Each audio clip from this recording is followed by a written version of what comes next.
Hi, this is Lianne Bridges, author, international speaker, and transformation coach. I am here to talk about kind of a one-year anniversary of something really near and dear to my heart, which is the launch of my book, Love Will Keep Us Alive. And this is really my journey of awakening in a time of crisis to my life's mission and to the greater reality. Some of you might think of it as awakening from the third dimension to the fifth dimension. And it happened to me 10 years ago. And over the time between then and last year, I wrote this book. And there are so much really pertinent information in the book that relates to what's happening right now. And a lot of times what I talk about is that some of us were early risers. We had some of these crises that hit us a little bit earlier than what's happening right now, and helped us to prepare ourselves so that we in turn could help others be prepared. So I wanted to share some of those with you. I'm really excited about how the book has gone around the world since that last year. It's been in its third print run. It has been on international platforms. I've been interviewed by people from all over the world, as well as it's traveled. And the thing that I keep hearing back from people is that first of all, they couldn't put it down. Most of them read it in one reading. And that there was, I think from there, that there's fundamental truths that really resonated with them. My story is really about how, through a crisis of losing my husband, someone who I was very, very closely connected with, and through that crisis learned to kind of pivot it, find something new, and be able to even connect with him on the other side. And from that, recognize that we don't die, that we do continue, and that life has a purpose, and life has a meaning. And it's up to us to search for that, to find that out. And that we continue to evolve and grow on this side of the veil, on that side of the veil. And through connecting with him, I learned a lot of great wisdom that I want to share a little bit with you today. If you're interested, I'm going to do some reading about some really pertinent things, because the things that people are going through right now, financial crisis, emotional, personal relationship crisis, health crisis, all happened to me over 10 years ago, and my family. So in some way, it feels like a bit of an echo for me as I'm seeing this happen around the world. And at the same time, it's not affecting me the same way as it affecting others.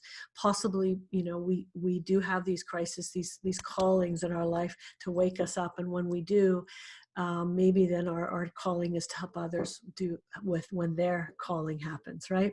So that's what I wanted to talk to you about a little bit about, and share some of the insights that I gained at that time. So again, if you're interested, you can pick up the book at any time on Amazon or directly from me. So let me just start partway through the book. And it's really when my husband was diagnosed with cancer a year earlier, and he was diagnosed right at the time with terminal cancer. The year before that, I'd lost my father. So I'd been really getting to know cancer, unfortunately, way too well. And so the issues of health had been a problem for Bob for quite some time, and in my family with my father as well. And I had, over that period of time before I'm going to share with you, had been in hospitals, multiple times a week for a couple of years with my dad and my husband. And so what happened was he went through really extensive treatment where he had surgery to remove his lung, part of his heart, part of his diaphragm. And then after that, he had intensive chemotherapy and intensive radiology. And we got into it a year after this kind of all started, and he was diagnosed kind of miraculously with no signs of cancer. So we were just like, absolutely excited, happy, and couldn't believe our luck. But we were tentative too, knew that a possibility that it would come back, which eventually it did. So this is me just describing a little bit of what happened after. I tried to get back to new normal. And I'm sharing this with you because a lot of times we've gone through this COVID experience, we've gone through shock, we've gone through all kind of the emotions, the fear and so forth, and we want to just get back to normal. And what are some of the things that can help us with that? So some of you might connect with some of these feelings. I felt like a soldier returning from a tour of duty with post-traumatic distress disorder as I transitioned back into regular life.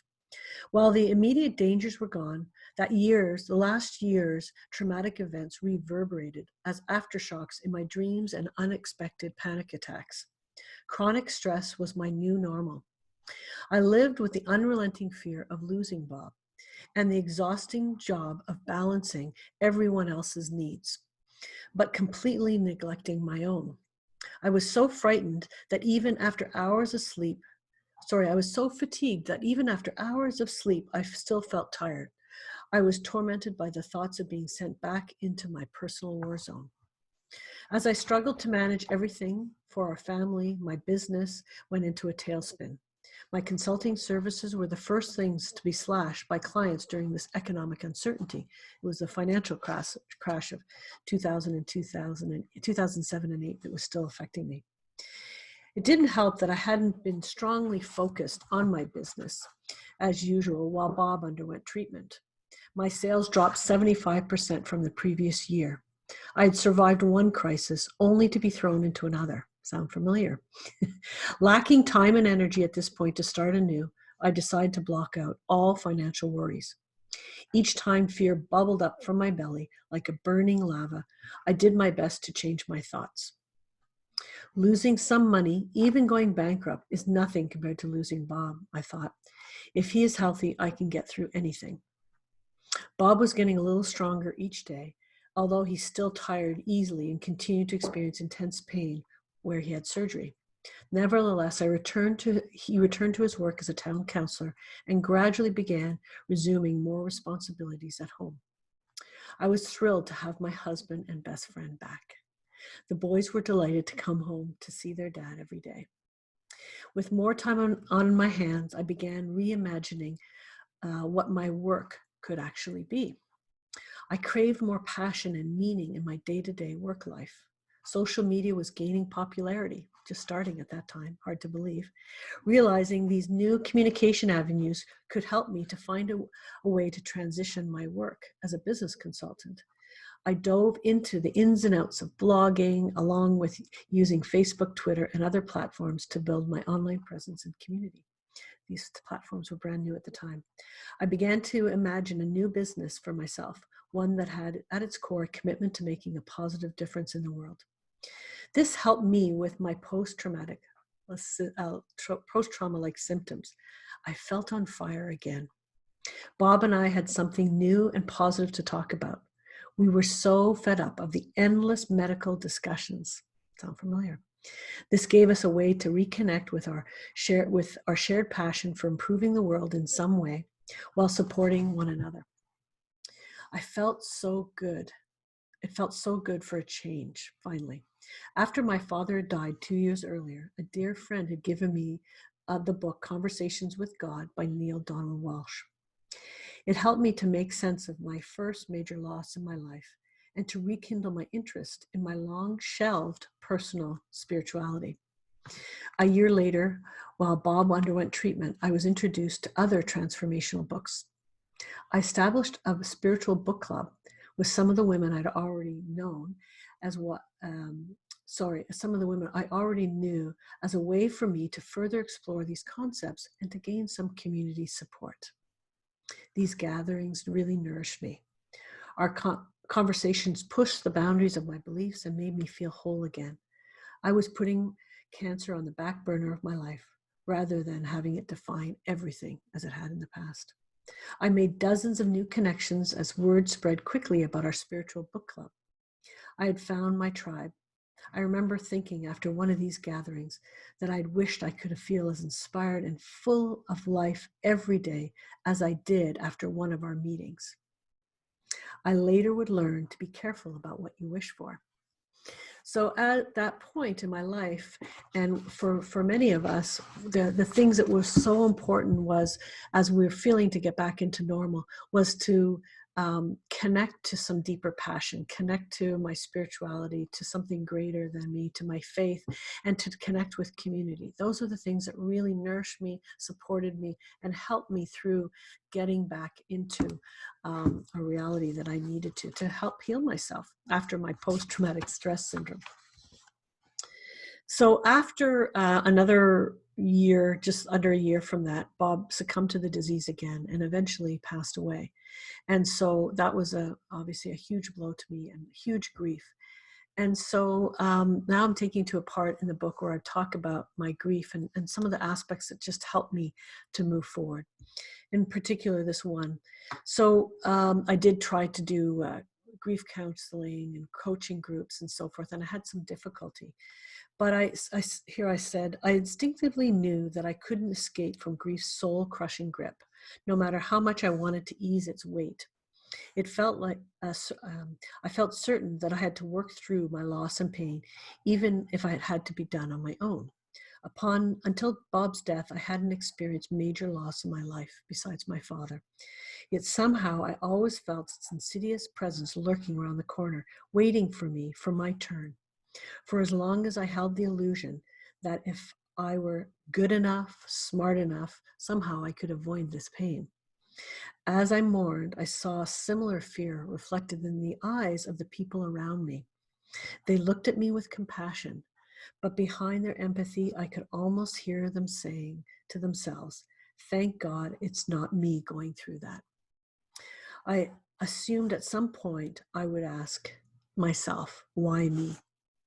But I never did. I had read Viktor Frankl's Man's Search for Meaning, describing his time as a prisoner of war in a Nazi concentration camp. He observed that people who were the most resilient and survived the worst trauma were those who found meaning in their experience. His book reaffirmed my belief that there was a purpose for everything in life, including death. So there had to be a reason for Bob's death. I didn't know what it was, but I was determined to figure it out so that Bob didn't die in vain. So as we flash forward into a number of years, as I searched for meaning, and I did search for more meaning in life, for understanding death and what happens when we die, learning to connect to my own spirituality, and hence being able to start to connect to the greater presence that's beyond our three-dimensional world, the non-physical world. I learned to actually, through automatic writing, connect with Bob and to be able to communicate with him. And then that opened me up to communicate with others, to learn about what happens when we die, to learn about greater wisdom and past lives and purpose of our lives. So I wanted to share a little bit of that with you here, because again, it's very pertinent to what many people are going through right now as they are awakening. Remember that this was written a few years ago, but I think it sounds like it was written for our time right now. So this is written in like a conversation, and this is how it came through to me, as a conversation with Bob when he was had passed away. I was talking with him about unconditional love, and this is some of the words that he shared with me.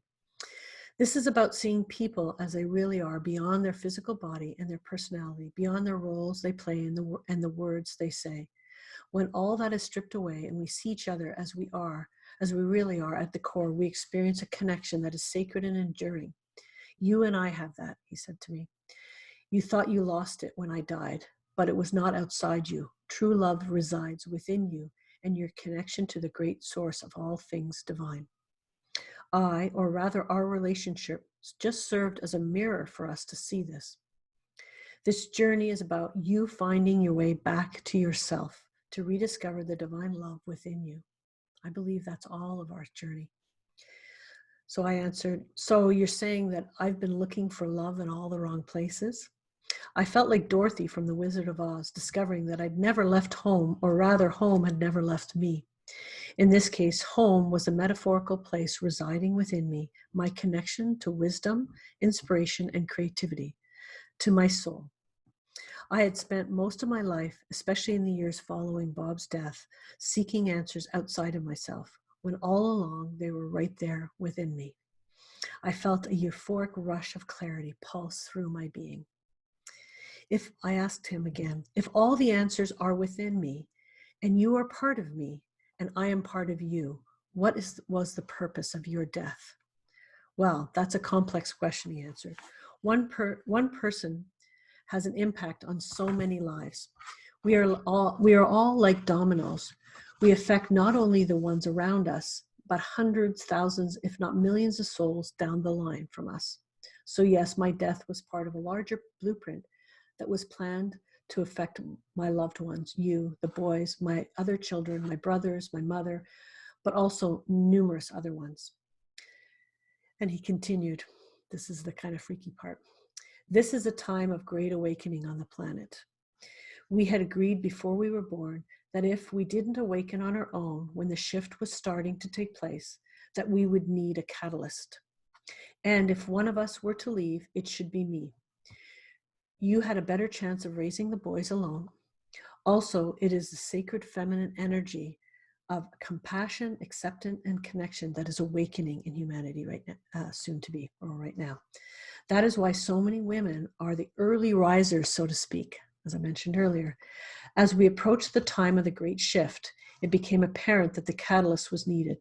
You had received one with your father dying.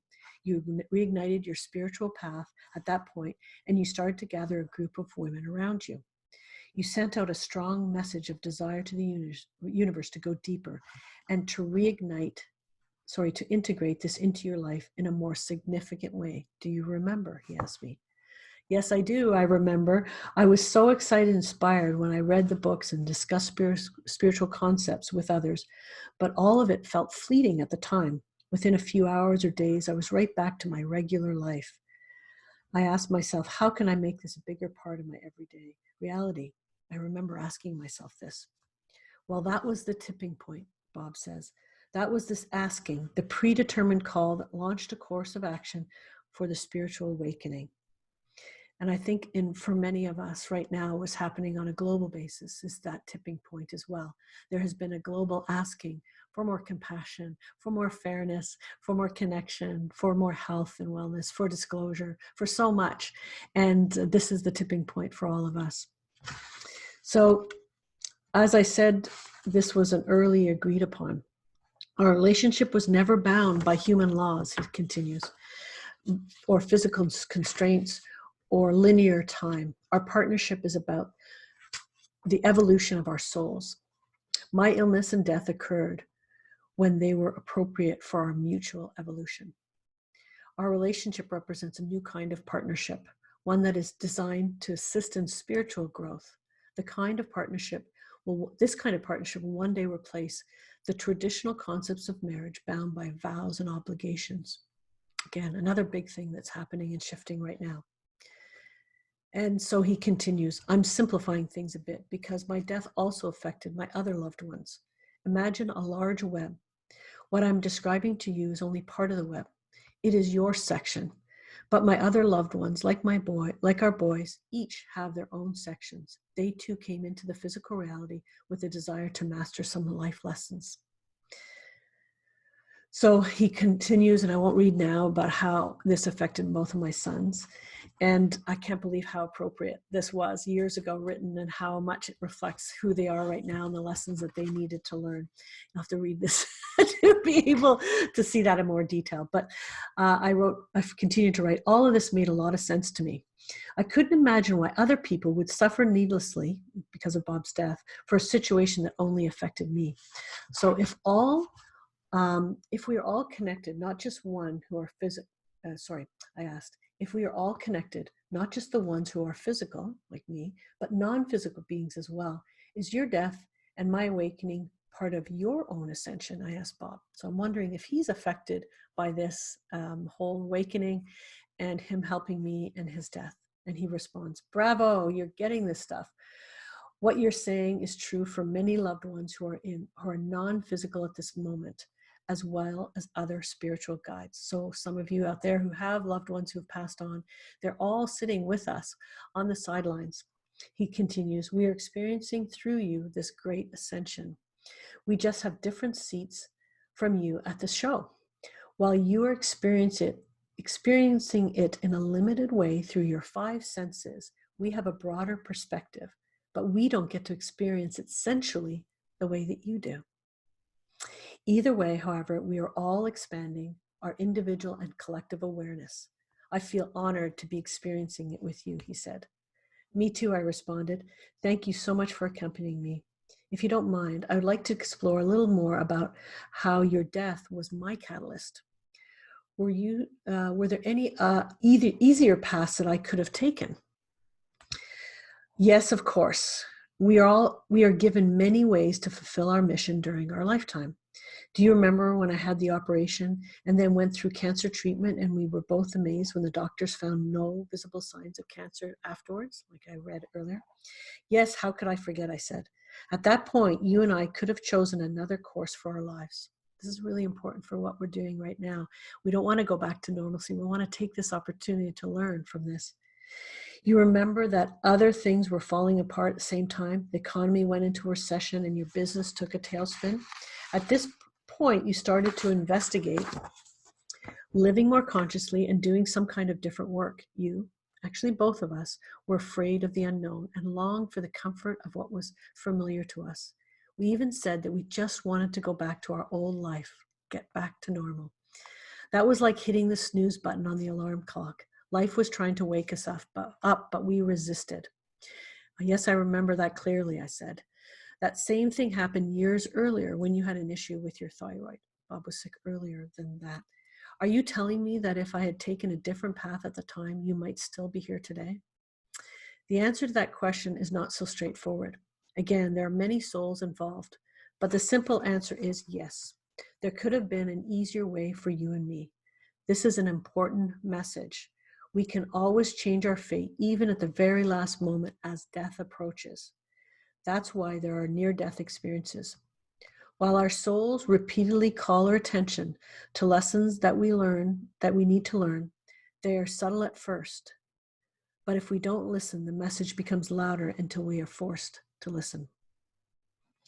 You sensed that you'd faced this scenario of one of us leaving the other previously, maybe even multiple times.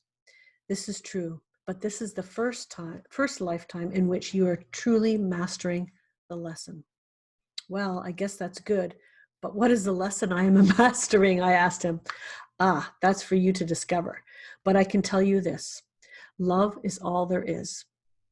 Love is the purpose of life. How we each express in our own unique way is our work in the world. I'll say that again. Love is all there is. Love is the purpose of life. How we each express love in our own unique way is our work in the world. This is why we both loved the song, Love Will Keep Us Alive, the name of the book. The song's message, by the Eagles that is, resonated with us on so many levels. First, the love we shared was the one constant that allowed us to weather each and every storm we faced together.